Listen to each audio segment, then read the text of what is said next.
네, 안녕하세요. 전해줍니다. 오늘은 모심 3탄 시작하도록 하겠습니다. 이제 벌써 5월도 중순입니다.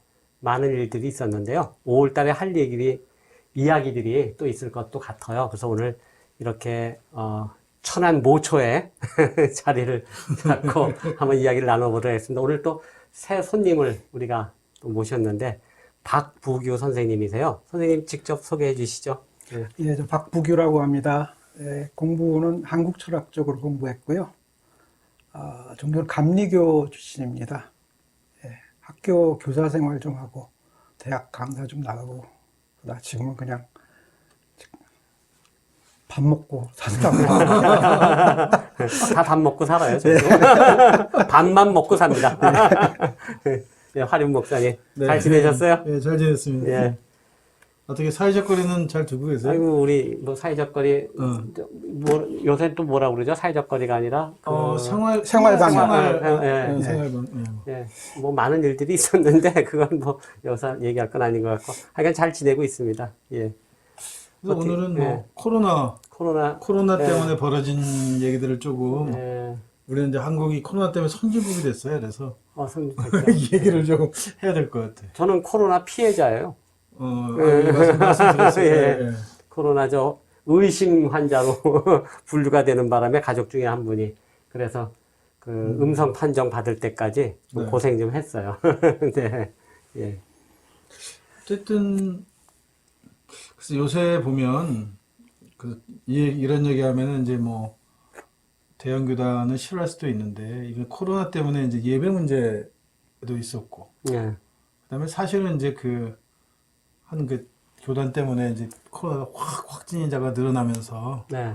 이 종교가 이제 종교적인 문제가 대두된 거죠. 한국에서 종교가 뭐냐 이 네. 문제가 대두가 되면서 그래서 한번 얘기를 해야겠다. 이 이야기를 꼭 한번 해야겠다. 예. 과연 진짜 이런 일이 벌어졌을 때 예. 종교가 어떻게 하는 것이 옳은 것이냐 예. 이 얘기를 한번 해봤으면 하는 거죠. 코로나 이제 그 이야기는 원체 많이들 하고 뭐 이제 근데 뭐 그거야 뭐 사회적으로 뭐 종교적으로 교육적으로 많이 하니까 우리는 종교 교회 얘기만 해요. 교회 예, 얘기를 뭐 좀 해보자는 가장 거죠. 잘 아는 예. 것만. 예. 근데 그동안 예배가 중단됐잖아요. 목사님 어떻게 하셨어요? 저희는 중단하기도 했고 예. 저희는 제가 한 가정하고 예배를 보니까 예. 늘 보는 가정이라서 그냥 예배를 본 때도 있었고 그래서 저희는 사실 사회적 격리라는 게 가족 같은 거였어요. 저희는 예. 그래서 이제 그러니까, 제가 교회가 사회적 격리를 해야만 하게 되는 이유가 예. 이게 불특정한 사람들이 모이다 보니까 사회적 예. 격리가 필요했던 거죠. 저희 같이 가정교회들은 어. 그건 뭐 사실 코로나 때 코로나라고 큰 문제 될 게 아무것도 없는 거예요. 예. 예. 어떠셨어요? 교회 저는 뭐 그게 출석하시나요? 없었고요. 예. 오히려 제 생각은 이 도시 교회들보다 예. 그러니까 시골에 그냥 옛날에는 조금 컸었는데 네. 지금은 이제 뭐 다 노인네들 몇 명 그런 데는 사실 별 문제가 없을 것 같아요. 별 문제 네, 없었어요. 그냥 띄엄띄엄 앉아갖고 예. 예배 드리면 되니까. 그런데 오히려 이제 도시에 있는 진짜 대형 오히려 교회들? 대형 교회도 몇백 그렇지만 명씩 모이는? 조그만 교회도 예. 그냥 뭐 어디 가정 예배처럼 이렇게 아주 좁은 데서 이렇게 모여갖고 하는 데라든지 뭐 대형 교회는 뭐 더 말할 거 없고 예. 그런 교회들이 오히려 더 큰 문제죠. 근데 재밌는 건요. 조그만 교회들 목사들도 예배를 안 받다는 거예요. 제가 그랬어요. 저는 이제 몇 가정 안 모이는데, 네. 이렇게 되니까, 뭐, 우리도 좀 쉬자. 그래서 쉬었거든요. 쉬니까 평일날 모이더라고요. 그래서 뭐 이렇게 모이나 저렇게 모이나 마찬가지니까. 그래서 그냥 뭐 모일 때도 있고, 안 모일 때도 있고, 좀 그랬던 것 같아요. 근데 이제 그렇게 안 모이는 거에 뭐 커다란 그런 뭐 안 좋은 그런 반응이 없으면 괜찮은데 예, 없었어요. 이제 예. 기존에 열심히 모이시던 분들 예. 그리고 안 모이는 게 이게 꺼려지는 분들 네. 이런 분들은 분명히 이제 뭔가 변화가 생기지 않을까 예. 싶은 거거든요. 그냥 여전히 모여야만 한다. 예. 근데 어쩔 수 없이 안 모인다. 예. 이렇게 생각하는 사람들도 있을 테고. 예.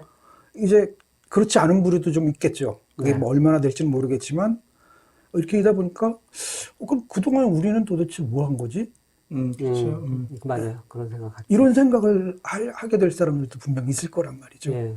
그럼 이제 뭐 이게 안 변한 무리들은 뭐 더 많을 테고 그리고 부분이 포션이 더 클 테고 뭐 그건 뭐 여전히 똑같겠지만 예. 이제 생각이 조금 바뀐 사람들 예.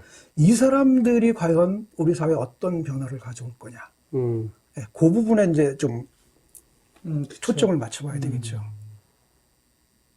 그러니까 저는 이제 보통 교회에서 이제 많이 주장하던 게 크리스찬 라이프, 기독교인의 삶.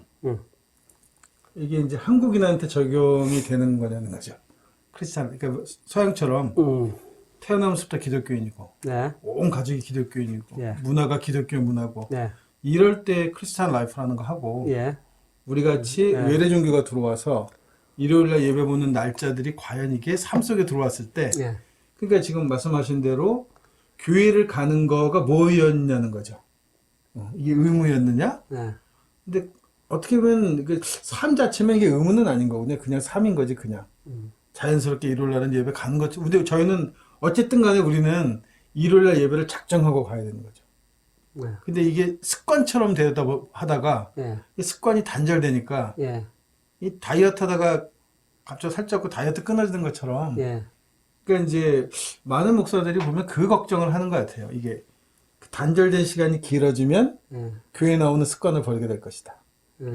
그게 줄어들지 않겠느냐 이렇게 보는 거죠. 그게 수입하고 그런 것도 있지만, 저는 안 다니는 사람을 확연히 느꼈던 것 같아요. 무슨 말인가 하니, 저도 이제 기독교인으로 산 지가 20년이 넘는단 말이에요. 그 20년 동안은 교회 다니는 게 너무 자연스러운 것이고, 그냥 그것이 내 생활이었고, 내 삶이었단 말이에요. 그런데, 요번에 코로나를 겪으면서 딱 보니까, 코로나 때 우리 동네에 교회가 하나 있어요. 한 2, 300명 오는 그런 교회 같아요. 근데 예배를 계속 봤어요. 그 교회는. 입구에서 뭐 체온도 재고 뭐 적기도 하고 그게 철저히 한다고는 하지만 그 사람들을 보는 시선들이 너무 안 좋은 거예요. 안 줄 수밖에 예, 없죠. 저도 마찬가지고 저도 이제 교회를 이제 안 가면서 일요일 날 이렇게 보면은 산책하다 보면은 일요일 날 거기 사람들이 줄 서서 체온 재고 들어가더라고요. 쟤들은 뭐지? 다 저걸 하지 말라고 지금 저렇게 얘기를 하고 모이지 말라고 하는데 저건 뭐지 하는 게 나만 그런 게 아니라 모든 사람들이 이렇게 지켜보는 거예요. 그거를. 그 교회가 일요일 날 하나 안 하나 저놈들 뭐 하나 그걸 다 이러고 멀찍이서 이렇게 다 이렇게 지켜보는 거예요. 이러고 그런 걸 보면서 우리는 기독교 국가가 아니잖아요. 그렇죠. 더 많은 사람들이 교회를 안 나가잖아요. 그 가운데 기독교인이라는 게 뭔가 꼭 저러면서 그걸 해야 되는가, 저를 욕을 먹어가면서 저걸 해야 되는가, 라는 한 기독교인으로서 그걸 봤어요. 예배가 뭐냐? 예배가 신앙이 뭐냐? 예. 이 문제를 비기독교 국가에서 예. 과연 이걸 어떻게 할 것이냐는 문제를 예. 생각해 봐야 한다는 예. 거죠. 여태까지는 그런 시선을 못 느꼈던 거죠. 그거를 근데 이제 느꼈단 말이죠. 그거를 제가. 저항하는 거를 순교라고 불렀던 거 아니에요? 그동안에는 순교적 행동이었잖아. 우리가 갖고 있는 전통적인 삶이나 방식에 반하는 기독교적 행위를 지키다가 불이익을 당하는 거를 순교라고 부른 건데, 네. 그럼 사실 이번에 그 논리대로면 코로나 때문에 예배를 못 보게 된 것은 보러 가는 행위는 순교를 하겠다는 행위처럼 느껴지는 거죠. 그 사람들의 네, 그 사람들에게는 생각은 예, 그렇죠. 그 자기가 순교자 같이 돼버리는 거지 이게. 근데 이게 과연 이게 타당하냐는 거예요. 아니 무슨 순교를 그런 식으로 그러니까 하는데 근데 그건 좀 그런 생각으로 갈까요? 그래서 저는 이제 토론하다가 네. 어느 교단하고 토론하다가 네. 무슨 문제냐면 일제시대 때 신사참배 거부를 했단 말입니다. 기독교가 예. 일부 상당수가 신사참배 참여했지만 예. 신사참배 거부한 교단들도 있고 있죠. 목사도 있어요. 예. 이 사람들이 순교자냐? 예. 종교적으로는 순교자죠. 예. 애국자냐? 저는 아니라고 생각하거든요. 아, 그거는 나라를 유일신이라는 자기 종교적인 소신을 지키기 위해서 신사참배를 거부한 거지. 예, 나라를 위해서 국가적 예. 차원으로 봤을 때 나는 예. 아니잖아요. 그게 이것처럼 마찬가지로 지금 이 개념을 지금 이 코로나 시국에서 사회적 거리를 두자, 그래서 모이지 말자 하는 얘기를 했을 때 교회가 끝까지 모이겠다고 하는 이 태도가 예. 맞물려 있다는 거예요. 그거. 근데 그게 만약 그걸 순교로 인정한다면 예. 교회에 가서 이렇게 뭐 그게 걸려 자기 혼자 죽으면 순교 오케이. 근데 나와서 다른 사람이 옮아서 죽어. 그럼 그건 살인. 살인이죠. 그것까지 인정을 해야죠. 예. 그걸 순교로 인정하려면 이쪽은 그렇죠. 살인이라는 걸 인정해야지. 이거는 어쩔 수 없다고 얘기하니까 그 파렴치한 거라. 이거는 그럼 이제부터 파렴치해지는 거죠. 이거는. 네. 이건 종교를 떠나서 종교가 아니더라도 이거는 파렴치한 짓이란 말이에요. 내가 남에게 피해를 주는 거. 근데 내가 종교적인 신앙의 수수성을 지키기 위해서는 남에게 피해를 줘도 좋다? 그러니까 그건 안 된다, 그죠? 굉장히 그러니까 안 좋은 부분을 이렇게 어떤 그 대표적인 모델로 이렇게 만들어 놓고 있는 거거든요. 사실은 그 반대가 돼야 된다고 봐요. 저는 긍정적인 모델이 나와야 돼요. 여기서 예. 뭐냐면은 나는 교회에 나가서 예배 드리지 않아도 크리스찬이야 라고 하는 걸 자각할 수 있어야 된다는 거죠. 그거는 결국 뭐예요? 예배에 대한 그런 부분이 아니라 내 삶에서 크리스찬이라고 하는 모습이 나와야 되는 거지. 꼭 무조건 난 죽더라도 갈래. 그러면 그거는 사실은 크리스찬이라기보다는 그걸 만약에 그냥 굉장히 객관적인 모습을 보면 그냥 예배 성애자. 그렇게 얘기해도 할 말이 없는 게 되는 거거든요. 그러니까 교회를 가도 크리스찬, 가지 않아도 크리스찬이어야 되는 거지. 그게 긍정적인 맞아요. 거는 맞는데 거잖아. 그 예배에 뭐가 있어서 가는 거냐. 그것도 중요하대. 그러니까 사람마다 다르겠지만. 다르죠. 예. 근데 이제 근본주의 신학 쪽하는 친구들은 시간과 돈이 같은 개념인데 이게 뭐냐면 예배 보는 시간은 하나님의 시간, 헌금은 하나님의 돈. 이렇게 해서 예배를 빼먹으면 하나님의 시간을 도둑질하는 것. 내가 11조 하는 건 헌금을 안 내면 하나님의 돈을 도둑질하는 것. 이렇게 가르쳐 왔잖아요. 네네. 그러니까 죄책감이 심어진 거. 이게 아까 말대로 내가 교회를 안 가도 크리스찬, 가도 크리스찬. 평생 내가 교회를 안 다녀도 크리스찬일 수 있는데 그게 안 되는 거야. 왜냐면 도둑질을 하는 도둑놈을 만들어 버렸으니까. 죄인을 만들잖아. 목사님, 이정현 목사님 나중에 제 얘기 하신다는데 이게 죄잖아요. 종교적인 죄라는 건 이게 죄거든요. 죄는 다음 시간에 우리 할 거니까. 이게 그러니까 죄책감이죠. 네. 그러니까 내가 죄를 짓지 않기 위해서는 교회를 나가야 되는데 내가 종교적인 죄를 짓지 않으면 어디 죄를 짓냐면 사회적인 죄를 짓게 되는 거란 말이죠. 아까 말대로 다른 사람에게 벽을 옮기면 이 두 가지 죄를 놓고 어디가 우선하냐는 거죠.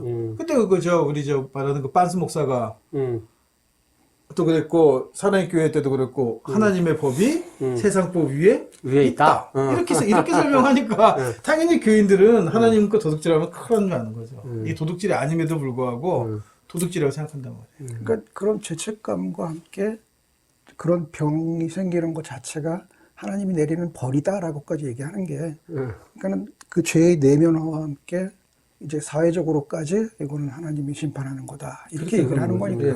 그러니까 내면화 그리고 바깥에서 외부에서 모든 걸 다 이 죄를 문제로 그냥 뭉뚱그려 갖고 그 무조건 나와서 시간 바치고 돈 바쳐라 이렇게 얘기가 되는 거죠. 이겨내야 한다. 고난을 이겨내야 한다. 이렇게. 지금 고난이 내 다리에 고난이 왔어. 그래요. 예. 고난을 이겨내야 한다. 그게 고난이냐 이거죠. 예배를 못 보는 게 고난이어야 하느냐. 하나님께 죄를 지어야 하는 거냐. 네. 하나님의 시간을 도둑질하는 거냐. 예. 이거를 근데 저는 그거를 하나님을 그러니까는 구속하는 거라고 저는 봐요. 하나님이 왜 작은 하나님으로 만드는 거죠. 교회 안에만 싹으로 만드는 거죠. 교회 안에서만 그것도 꼭 예배 시간에만 왜 하나님을 만날 수 있냐는 거죠. 예. 그러면은 우주를 창조한 게 아니고 교회만 창조했다고 봐야죠. 그렇죠. 이게 뭐 신학적으로 좀 복잡하면 이게 저는 신전 종교, 신을 만나는 장소가 따로 있다. 그러니까 사실 성서는 읽어보면 하나님은 어디나 계신다고 어디든지 어느 곳에나 계신다고 되어 있지만 실제로 교회 생활을 해보면 하나님이 딱 교회에 계세요. 하나님 만나러 교회 일주일에 한 번씩 가야 하고. 그러니까 그게 어디서부터 시작되냐면 신전 종교라는 거죠. 그러니까 지성소 안에 신이 있는 거잖아요. 그래서 그 신을 만나러 가는 거지. 거기 안 가면 신을 만날 수 없어. 바깥에서는 신을 만날 수 없고 반드시 거기를 가야 되는 거니까. 뭐 그렇게 가르치지는 않는데 그렇게 그렇게 되나? 어떻게 그렇게 그게 가르치진 이제 않잖아요. 사실은 이제 성서도 전통이 두 개잖아요. 예. 사제 전승이 있고 예. 선지자 전승이 예, 있단 선지자 말이에요. 예, 전승이죠. 그런데 우리나라 교회는 선지자 쪽은 없어요. 다 사제전이에요? 사제 전승이죠. 예, 사제 전승. 근데 이게 결국 신전 종교가 되는 거고. 신전 종교예요. 사제 전승. 그러다 보니까 예. 실제로는 자유스럽게 신앙할 수 있는 부분들이 사라지고 예. 의무가 신앙생활이 의무가. 좀 의무감이 많이. 네, 그 의무감은 예, 결국 예. 죄책감으로 이어지는 거잖아요. 예, 내가 예. 의무를 제대로 해내지 못하면 예. 죄책감이 죄가 많으면 예. 결론적으로 일반 신자들이 가장 선망하는 예. 천국에 가는 길이 어려워지는 거지. 구원받을 수 있는 길하고 점점 멀어진다라고 하는 생각을 들게 하니까 더 열심을 내라고 하는 거죠. 그러하네. 예, 그래서 이제 그 문제가 있는 네, 거예요. 그러니까 이 둘의 주장이 다른 것도 둘 다 물론 그냥 공통의 목표는 하나님이겠지만 예. 사대 전승에서는 여기서 주장할 수 있는 하나님을 제껴놓고 얘기하자면 너희들 여기로 많이 와. 내 있는 우리 이 신전으로 많이 와. 예. 결국 그걸로 가는 거고 예. 선지자라면은 그게 아니잖아요. 너네 삶 속에서 너의 하나님의 의를 이뤄야지. 이렇게 갈 거라고요. 주장하는 바가 다르단 말이에요. 근데 우리 사회는 이쪽은 없어요. 그냥 여기 많이 와. 그게 하나님이 기뻐하시는 일이야. 이걸로만 가니까. 그러네. 네, 그러니까 두 전통 중에 하나의 전통은 아예 없애버리고 그냥 절름발인 거죠. 그러니까 저는 이제 제 토착신학 입장에서는 사제 전승에 하나님이 계시냐 이렇게 물어보고 싶은 거예요. 과연 그 신전에 하나님이 계시냐? 만나러 갔는데 진짜 신을 만나느냐? 삶 속에서 만난다고 하면 사람 얼굴 생김새마다 다 다르겠죠. 느끼는 신도 다 다르고 다 다를 수 있어서 여기는 뭐라고 부를 수 있는 게 있겠죠. 여기는 딱 종교가 지정해 주는 신이 있단 말이에요. 그리고 저는 이제 11조 얘기하면서 제일 싫은 게 뭐냐면 뭐 말라기 얘기하면서 봐라 내가 부어주면 채워준다. 그래서 목사들 그렇게 설교하잖아요. 10만 원 하는 거 20만 원 하세요. 그럼 하나님이 다음 달부터 수입을 200만 원 주십니다. 1000만 원 하세요. 1억 주십니다. 맞아요? 그렇게 돼요? 물론 안 돼. 안 되는 거지. 아니, 그게 사실이라면 당장 저도 은행 가서 대출 받아가지고 11조 한 10억씩 하죠. 그러면 10억만 넣으면 100억 들어오는데 왜 안 해요? 그러니까 신전 종교의 문제는 뭐냐면 신전 종교에서 신이 해주겠다고 하는 약속들이 지켜지지 않는다. 지켜질 것으로 믿는 것뿐이지 실제로 지켜지지 않는다는 데 있는 거 아니냐는 거죠. 삶이라는 거는 세옹지마니까 이거는 하나님이 세월호 때 제가 그 유족들하고 얘기하면서 제가 유래했던 게 그건데 하나님은 함께 울어주시는 분이에요.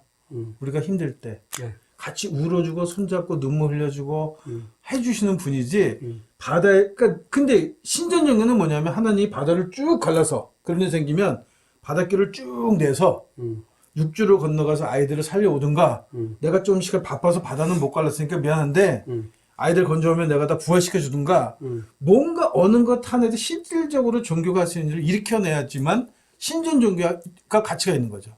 그러면 하나님 만나러 내가 무슨 수를 써도 거기 가야지. 왜냐면 거기 가면 실제로 그런 일이 벌어지니까. 근데 안 벌어지잖아요. 그래서 제가 과연 신전 종교에 하나님이 계시나? 이렇게 물어보는 거예요. 그거를 그런 질문에 대한 이제 최선의 답이라고 한다면 너희들이 지금까지 얘기했던 그런 신은 없어. 그렇게 봐야죠. 다른 신은 있을 수 있어. 네가 지금까지 생각했던 그거 말고 다른 신은 있을지 모르겠지만 네가 얘기하는 그런 신은 없어. 신전 종교가 쭉 이게 설명해도 목사님 질문에 답할 수 있는 최선의 답은 그 수준인 거예요. 지금까지 이렇게 눈 위에 떠들어왔던 그런 신은 없어. 다른 신이야. 이게 최선의 답이라는 거죠. 그런데 그걸 피하는 방법이 성서의 모든 이야기는 이례적 사건이다. 이렇게 얘기하는 거거든요. 연속적으로 일어나지 않고 한 번 일어났던 사건을 우리가 믿는 것이다. 근데 저는 그것처럼 허망한 얘기가 없거든요. 그게 이 얘기가 딱 그냥 우리말로 하면 뭐냐면 우리 집도 옛날에는 마당에 금송아지가 매여 있었어. 그거나 똑같은 거예요. 찌금송아지가 없는데 지금 나한테 필요한 금송아지가 아니라 금반지 한두 녀이 있으면 좋겠는데 그거를 못 주면서 말은 어떻게 하냐면 옛날에 우리 집에는 금송아지가 있었어. 그거나 이 신전 종교가 갖고 있는 이 이례적 사건이라는 거, 이례적 사건, 바다를 가르는 사건이라든가 여리고가 무너진다든가 하늘에서 재단에 불벼락이 떨어졌다든가 부활한다든가 이런 사건들을 이례적으로 끝나버리고 나면 나머지는 우리 그러면 그게 언제 이루어져요? 재림 예수께서 오시면. 그 얘기는 딱 그거잖아. 내년 이맘때. 애들이 물어보면 내년 이맘때 해줄게. 내년 이맘때. 기약이 없어요. 기약이 없는 걸 믿는 걸 믿음이다? 그럴 바엔 차라리 아니 차라리 이례적 사건이 되니까 그러면 목사님 말씀은 성서는 교훈이네. 교훈이잖아요. 그러니까 우리가 교훈을 믿고 그렇게 될 걸 언제 그렇게 될 걸 믿습니까? 하면은 예수께서 다시 오실 때 재림이 되면 성경 이야기가 게 다 이루어져. 그때까지는 꾹 참고 있으라는 거예요. 아무 일도 안 일어나는 거니까. 근데 그렇게 믿는 사람 많지 않잖아. 근데 이제 그게 안 믿잖아. 아닐걸요? 아니에요? 많이 그렇게 믿는 있나? 우리가 이제 말이 좀 제가 과격해서 그렇지. 민주화라고 얘기하잖아요. 네. 그러면은 지금 목사님 말씀하시는 뭐 어떤 홍해를 가르고 뭐 온갖 그 기적과 이적과 무슨 온갖 나중에 이제 최후 심판까지 네. 그것들이 뭐 상정하는 오로지 하나는 뭐냐? 네. 카리스마적 존재예요. 네. 그걸 바라고 있는 거예요. 네. 모든 사람들이. 그게 신전 종교의 전통이에요. 카리스마적 존재가 없으면 아무 일도 안 일어나요. 안 일어나죠. 그 존재 때문에 믿고 있는 건데. 그런데 우리 사회에서 버렸던 선지자 전통에서는 그게 아니잖아요. 네. 지금 내가 어떻게 할래? 우리 어떻게 할까? 이거거든요. 그럼 이거는 카리스마적 존재의 문제가 아니고 바로 내 현재의 삶에서 내가 어떻게 해야 되냐. 네, 그렇게 하죠. 이 문제인 네, 거죠. 그렇게. 근데 종교는 사실은 이 문제로 돌아가야지 예. 이 신전 종교의 그 카리스마적 존재만 바라고 있다? 예. 그러니까 이런 것 때문에 우리 흔히 많이 비판만 뭐 기복적이네 뭐네 이런 얘기를 나오는 이야기가 예. 오로지 관심이 여기에만 있으니까. 이제 우리 꼴통이라고 그러는데. 그것 때문에요. 신전 종교가 주를 이루게 되면 예. 누가 득세를 하냐면 우리 만희 형이나 JBS 우리 정명철 같이 눈에 보이는 교주, 예. 절대적 카리스마를 가진 교주가 네. 신앙의 대상이 되는 거예요. 음. 기존 기독교에서 그러니까 지난번에 만나서 얘기했더니 자기는 잘 이해가 안 간다. 왜 그런 종교들이 한국에서 성공하는지. 눈으로 보이니까. 아까 말대로 우리는 내 신전 종교에서 어떤 교육을 받았냐면 카리스마 있는 존재를 바라보도록 교육을 받았단 말이에요. 예. 근데 이 존재를 한 번도 본 적은 없어. 예. 근데 거기 가면 있어요. 예. 이만희가 있고 정명석이가 있고 음. 박태선이가 있고 예. 정광훈이가 있고. 정광훈이가 있고 그냥 카리스마가 꽉 차 넘치면서 막 그냥 당장에도 하늘을 쫙 쪼갤 것 같은 하나님도 까불면 내 앞에서 죽어라고 하는 정광훈이가 그런 소리 딱 던졌을 때 아멘 하는 거예요. 왜? 눈에 보이는 카리스마니까. 이게 신전 종교 갖고 있는 가장 큰 폐해라는 거예요. 이게 아니고 아까 선지자 전통의 기독교 삶 속에 들어있는 예수를 얘기하기 시작하면 이런 종교들은 힘을 얻을 수가 없어요. 왜냐하면 카리스마를 원하는 게 아니에요. 그리고 꼭 우리가 어디 가서 뭔가를 의무적으로 해야만 하는 것도 아니고 그냥 내가 내 삶을 잘 사는 것, 농부가 씨를 뿌리는 것, 밭을 돌보는 것, 이게 그 삶이고 이게 종교입니다. 그 대부분 그 성공했다는 교회들, 대형 교회들, 네. 그 교회가 좀 그런 것 같으네. 다 목사님 그러면 카리스마죠. 그 설교 잘하는 목사. 우리 가족 중에도 한 분이 그런 대형 교회를 다니신 분이 있는데 그분도 나한테 하는 얘기가 우리 목사님 설교하고서 한번 들어봐봐. 정말 은혜로 꼭 막 와서 꼭 한번 이 주일날 와서 한번 들어봐봐. 저희 때는 있어요. 냈어요. 몇십니까? 얼마나 애를 썼는데. 들어보니까 그런 게 있긴 있는 모양이네. 그거는 그런 바울이 카리스마가. 이미 다 한 얘기 아니에요? 그렇죠. 너희가 천사의 말을 할지라도 사랑이 없으면 꽝이다. 울리는 꽹과리와 같다. 근데 대형교회 목사가 자기 성도들이라고 이름 다 알아요? 이름도 모르는데 사랑한다고? 거짓말이죠. 그건 말이 안 되잖아요. 거짓말이지.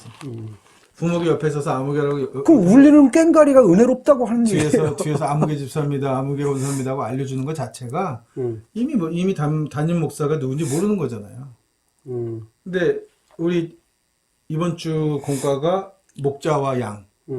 요한복음 10장에 있는 말씀이었던 양을 아, 안다. 지난주. 내 양을 지난주. 안다. 예, 지난주. 지난주죠. 지난주. 내 양을 안다.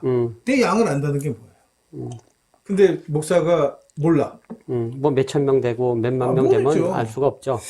그러니까 적어도 그래서 누가 우리 교회가 몇 명이면 적정. 교회 몇 명가 적정한 게 아니라 목사가 교인들의 이름과 가족 현황과 생일과 결혼기념일과 어느 아이가 중학교를 가는지 고등학교를 졸업하는지 이런 거를 다 파악할 수 있는 것까지가 내 양이다. 봤는데 저 누구지? 이렇게 몇 번 보인 교인인데 누군지 하고 모르면 그거는 이 목자로 자격이 없는 거야. 그건 자기 양이 아니잖아. 그러면 교회를 분할시키든가 예, 아니면은 부목사를 하나 더 두고 같이 관리를 하든가. 그러니까 부목이 자기 쫄병이 아니라 협동하는 사람으로 같이. 내가 내 양을 다 돌볼 수 없으니까 나눠 돌볼 양들 목자가 여러 생기는 거죠. 그렇게 연합을 하든가 해야지. 진짜 나는 제일 한심하게 몇만 명씩 모아놓고 그건 뭐예요? 저는 그 구절에서는 가장 중요한 기준이 그거예요. 목자는 자기 양을 위해 목숨을 버릴 수 있다. 그게 가장 중요한 기준이라고 생각해요. 그렇죠. 그렇기 때문에 양들이 믿고 따라가는 거지. 말로는 뭐 다 좋은 말 다 했는데, 아무것도 안 해. 어디서 돈 더 준대, 단목 시켜준대, 낼른가 봐요. 얼른 가잖아요. 얼른 가잖아요. 직장이죠. 실제. 직장. 그 무슨, 내가 좀 덜한 교단에 있긴 있지만 나도 아니라고 할 수는 없네요. 그래서 좀 덜한 교단은 왜냐면 우리 워낙 그러니까 이번에 인원도 작고 그래서 이번에 뭐 예장 쪽 뭐저 약간 근본 신학하는 친구들이 인터넷 예배는 예배가 아니라는 거, 얼굴이 맞다고 예배라고 하는 거죠. 그 교회도 유아실 있어요. 예. 거기는 모니터로 예배 보죠. 애들 때문에. 밑에 식당에서 일하는 사람들도 있어, 모니터로 모니터 보죠. 보죠. 뭐 그건 그렇다 쳐요. 예. 교회가 커서 예. 맨 뒤에 앉았는데 목사 목소리는 뭘로 듣냐면 마이크로 듣거든요. 예. 이거나 인터넷이랑 뭐 다른 게 있어요. 이게. 예. 얼굴은 안 예, 보이고. 얼굴도 안 보이고 이 사람 예. 목소리가 들리는 게 아니라 저 화면으로 보잖아요. 네, 화면을 예. 보면서 전선줄 타고 들어와서 내가 맨 뒤에서 목사 설교를 보고 있는 이게 예. 교회 안에 들어왔다서 이게 대면하는 거냐 말이죠. 예. 그래 놓고는 무슨 인터넷으로는 예배가 보는 건 예배가 아니라느니 이런 얘기를 어떻게 할 수 있냐는 거죠. 이거 말도 안 되는 거죠. 이번에 많이 그래서 그런 것들을 많이 생각하게 됐잖아요. 뭐 비대면, 뭐 대면, 뭐 비대면 예배니 뭐 바뀔까요? 뭐 햄버거 타듯이 이렇게. 아, 그래서 저 그냥 하고. 그렇게 할 거면 예. 저기 축성해서 예, 집으로 택배로 보내 보내거나 택배로. 예. 그건 못 다를 게 있어요. 인터넷으로 보고 택배 받은 네. 거로 오면 되는 그래서 거죠. 택배 딱 들고 그렇다고. 시간 방송 보면서 먹으면 되는 거예요. 그런 거 보면서 과연 어떻게 해야 이게 아무튼 좀 자리를 잡아가는 과정 같아요. 그러면 네, 종교가 네, 좀 자리를 잡아가는 종교가 새로운 시대에 사실 우리 예배 형태가 벌써 이게 몇 천년도 더 됐죠. 예. 뭐 종교 개혁했다고 쳐도 벌써 이게 몇백 년 된 네. 예배 형태입니까? 이 예배 네, 형태가 이거를 그대로 지금 문화가 엄청 변했는데 예. 사실 고신 측 같은 경우는 저 어렸을 때만 해도 예배는 버스 타고 가면 안 돼요. 예배당은 반드시 걸어서 가야 됐어. 왜? 안식일이기 때문에. 아, 안식일 개념이 같이 왜 처음 듣죠? 안식일 개념이라 걸어서 가고 더 심한 경우에는 몇 보 이상 걸으면 안 됐어요. 아 그거는 저 율법에 나오는 근데- 얘기 아니야? 근데 신경인가? 초기 한국 기독교의 그 문명, 그러니까 80년대까지만 해도, 7, 예. 80년대까지만 해도 예. 일부 교단들이 그렇게 지켰단 말이에요. 일요일, 주일을. 예. 그 적어도 뭐는 안 했냐면 아마 일요일날 뭐 사 먹지 말라는 얘기들은 많이 들었을걸요? 일요일날 저기 장사는 안 하잖아요. 그러니까 장사도 안 문 하고, 닫고. 장사도 안 하고, 못 사 주일은 먹겠어요. 쉽니다. 돈 못 쓰겠단 말이에요. 예. 그게 어느 날 은근슬쩍 없어져. 음. 왜냐면 차를 다 타고 다니니까 이제 차 타고 오지 말라는 소리 하면 교회 오지 말라는 똑같으니까 이미 교회가 세상의 문명을 받아들여서 많이 바뀌었어요. 그러면서 뭐를 안 바꾸냐면 예배가 과거에 갖고 있던 예배의 그 기준 그걸 안 바꾸는 거예요. 이거는 안 바꾸려는 거예요. 이거를 바꿔야 되잖아요. 이거. 근데 저는 이제 그런 거에 어떤 꼭 남겨둬야 할 정신이라는 게 있잖아요. 있죠. 네. 예를 들면 우리가 대화를 하는데 요즘 애들은 뭐 다 이걸로 다 하잖아요. 심지어 둘이 뭐 남자친구 여자친구 만났는데도 남자친구 여자친구 만나서 서로 딴 거 이렇게 하고 있어요. 그냥 둘 다 핸드폰만 보고 있는 거지. 근데 우리가 누군가를 만나서 대화를 한다 그러면은 적어도 얼굴을 보고 눈빛을 보고 그죠. 말도 하지만 그 말과 말 사이의 그 톤 그리고 그 사이의 침묵까지 여백까지 다 있는 거지. 예, 그렇죠. 그게 대화잖아요. 음, 그러면 예배는 그러니까요. 그럼 예배는 분명히 그 구성원들이 서로 눈빛을 보고 그리고 이제 우리가 뭐 하나님을 바라면 하나님을 바라면서 뭐 하나님의 말씀이 대언이라고 하는 말씀을 전하는 사람도 마찬가지. 서로의 눈빛까지 읽어가면서 이렇게 서로 소통을 해야 그게 온전한 예배지. 그렇죠. 그렇죠. 근데 뭐 어디 저 뭐 수십 미터 밖에서 얼굴도 잘 안 보이는데 눈빛은커녕 얼굴도 안 보이는데 무슨 소통을 해요? 못하는 거죠. 네. 저는 그래서 이제 그런 적어도 이게 율법이 아니라 적어도 그런 정신 이런 거는 지켜져야 되지 않냐 하는 거죠. 기본적으로. 네. 네. 난 대형교회를 안 가봐서 잘 모르겠어요. 대형교회를 다니는 사람들은 뭔가 있으니까 그래도 다니는 거 아닐까 그건 시스템이죠. 싶은데, 시스템. 네. 돈으로 만들어내는 소속감. 시스템. 소속감. 내가 거기 다 간다는 것도 있고, 그 이외에 그 예배뿐만이 아니라 예배 이후에 뭐라 그래, 그 소모임 활동? 뭐 이런 것들이 많지 그런 거 안 하는 않겠어요? 것도 많아요. 많아요. 안 하면서 그것만 그 간다고? 얘기를 다음 해요. 그러면 좀 잠깐 쉬었다가 예, 예. 과연 이제 교회에 우리가 다니면서 예. 무슨 이유로 대형 교회를 선호하느냐 이 얘기를 한번 해보죠. 예. 예, 예. 그래요. 예.